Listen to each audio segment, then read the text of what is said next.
Nampak bersih. Ferry. Dah. Macam ada peminat dah. Ferry baik.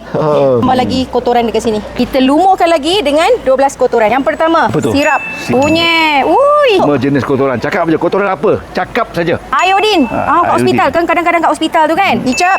Terbuk cili. Habis. Sos. Sos. Oi, Ini kita bukan ada sebab- cili. Cili. Kopi.